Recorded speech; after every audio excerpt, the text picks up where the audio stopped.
Hello, I'm Joe Newmeyer, film critic for New York's WOR Radio and a proud board member of the Annapolis Film Festival. And welcome to the Q&A for The Box, which we are all so proud to have as part of this year's 9th annual AFF Shorts program. It's my honor to welcome back to the fest the film's co-director and one of its subjects, James Burns. James is a producer-director for Vice, who's made several short documentaries that have premiered at the Toronto Film Festival, South by Southwest, and other places. He is the recipient of a Sundance Fellow Award, and he was in prison from ages 15 to 18 with many times in solitary, as we hear about in the film. And he was the subject of the 2014 drama Jamesy Boy, directed by Trevor White. Hello, James. Thanks so much for joining us, and congratulations on this film. Thanks for having me. Really an honor to be here and talk about the film. It's such an honor to have you here. You're so welcome. The film is harrowing and humanizing and so eye-opening about an aspect of the penal system that most people are sadly unaware of. Tell us how it came about and what the origin of it was. Yeah, it's a subject matter that I've been, exploring for many years because of my own personal experience. But with this film in particular, um, a good friend of mine had suggested that I work with another friend of mine, Shall Know, who is my co-director, because he's really incredible with stop motion animation and also just an incredible filmmaker. So we thought that maybe we can combine our strengths in filmmaking to explore the subject matter of solitary confinement. And we wrote it together, we directed it together, and you really see sort of a blend of both of our styles in there. And again, the stop motion animation is really something special. Yeah. It very much puts you in the mindset of people in solitary confinement, and it's able to have a visual component to it that it's really very interior and really extraordinary in a lot of ways. How did Pam and Five come to the project? Let's talk about them and how you found them.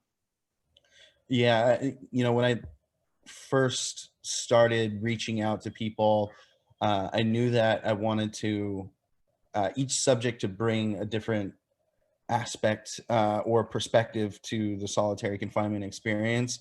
And I worked a lot with Solitary Watch and a few other nonprofits to kind of help point me in the right direction to find people. So Pam brings the experience of what it's like to be a woman incarcerated and a pregnant woman at that. Five brings the aspect of somebody who has mental health disorder and what that's like being locked in solitary confinement. And from my perspective, I'm able to talk about what it's like to be a juvenile, you know, and that was really the point of having the trio, the three of us Yeah. together. Yeah, all those perspectives are represented and perfectly kind of illuminate various aspects of it. I think so many people have misinformation about the penal system anyway, obviously, as they do about the criminal justice system, to go a Mm. step back. And one of many things that we glean from the box is that we can get an inmate into solitary. What can get an inmate into solitary confinement are these minor infractions that seem to almost be made up on the spot. You have too many pencils or unauthorized toilet paper. When you're in prison, do those rules seem to change day to day at the whim of a guard or the staff? What's it like on a day by day basis and knowing what can and can't get you into the box? A lot of those rules don't change. They're written in a small in a book that they call the Code of Penal Discipline, and but these rules, are they have breaking any rule. Like I said, too many pencils in your cell or whatever. Like those things are minor infractions, obviously, but if you do break them, they can throw you into solitary confinement. There's some of them are even those are specific things, but there are some general uh, uh, some general kind of like rules, I guess, that are made up in their toolbox to throw you into solitary confinement as well. So I mean, to say all that, like, you can be put in solitary for for just about anything, to be honest. Uh, it's and that was the point. Like I wanted to really. There's a huge misconception with the public that the most violent, the most like disruptive people in prison are the ones that go to solitary confinement. When actually that's not true.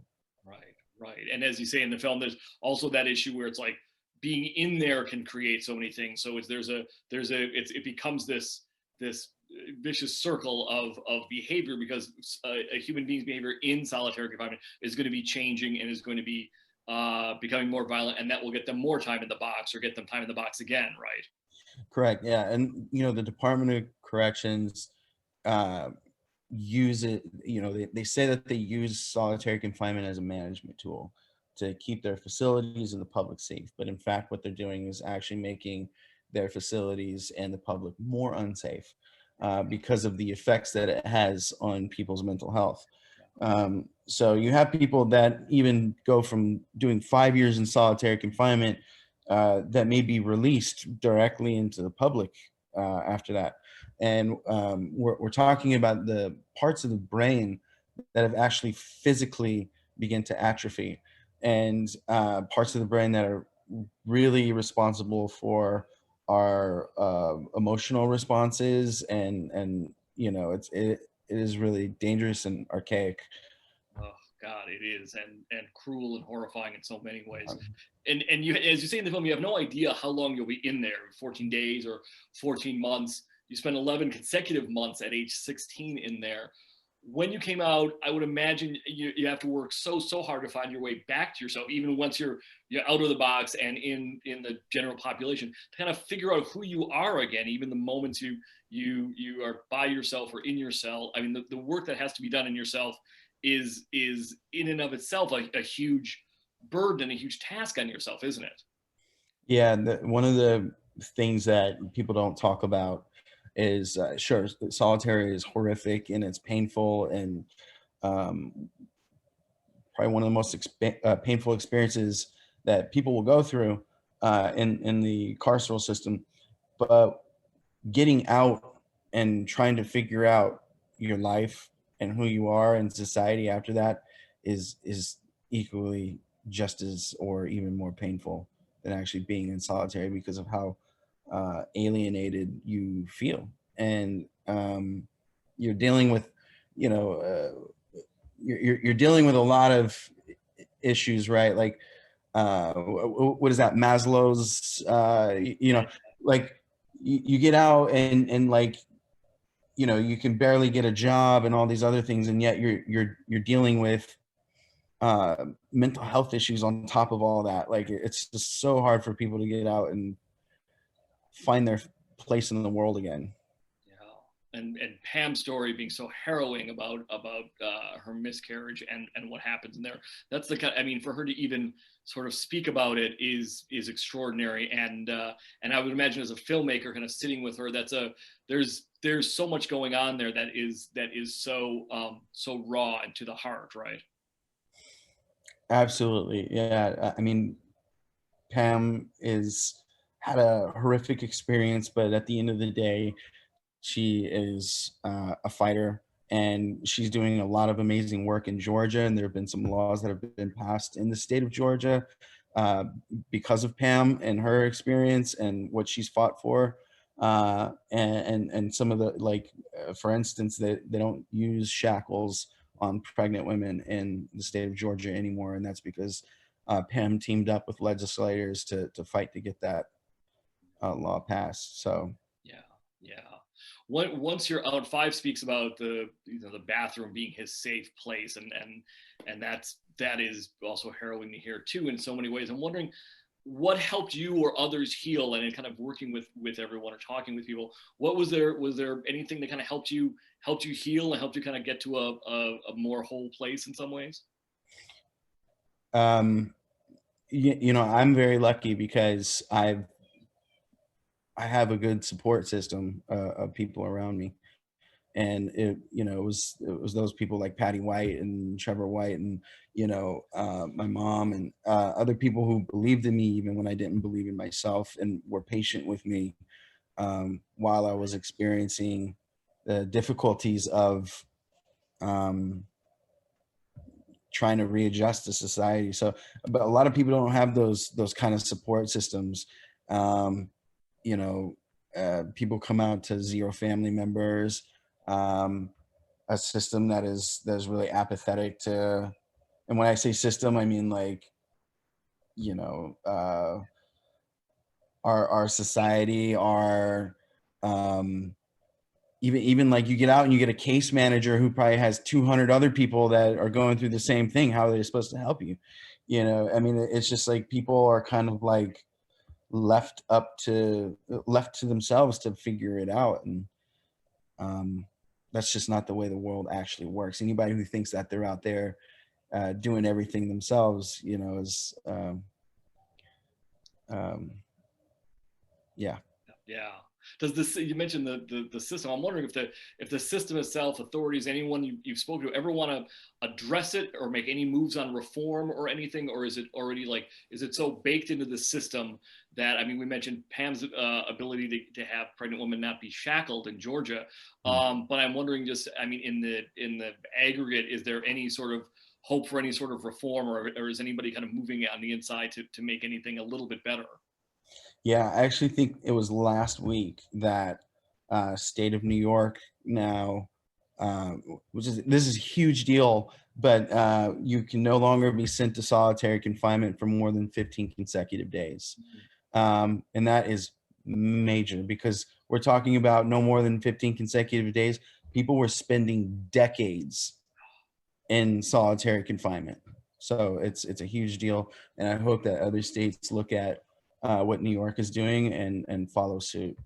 Yeah, yeah. I would imagine even going in there in New York, if you know it's going to be 15 days, it's like small things like that that can help you help your brain acclimate in some ways and get to a point where it's not going to make it easier, but at least you know that at 15 days it's going to, you may not know what time it is, what day it is, but it's there and it's something in New York State that you at least are able to Mm. hold on to, right? Yeah, I mean, look, it's a complicated thing because the fact of the matter is that being in a prison, there are dangerous people, or there are people who present dangers to themselves or others, and sometimes those people do need to be removed from that population for their safety or for other people's safety.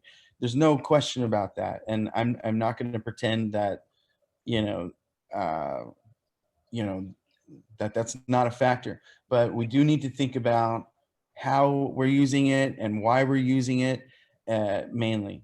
And again, like the current way in which people are using solitary confinement is punitive and it's cruel, and it doesn't make the facility or this or the public any safer. So there has to be more therapeutic or we have to be thinking about reform, not punitive Yeah, yeah. uh, Yeah, measures.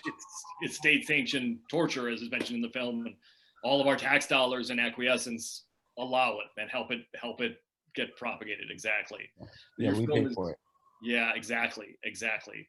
Well, this film is so impactful and essential to illuminating the system that is horrifically broken and some of the people that it breaks every day. Thank you for sharing it with us, James. It's an honor to have it as part of the ninth Annapolis Film Festival. Congratulations again to you, and thanks to all of our fest sponsors and to all of our filmmakers, patrons, and attendees.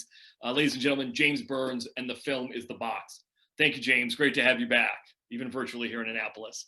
Awesome. Thank you so much for having me, Joe. It's a pleasure. Our pleasure. Thanks so much. Have a great day. All right, you too.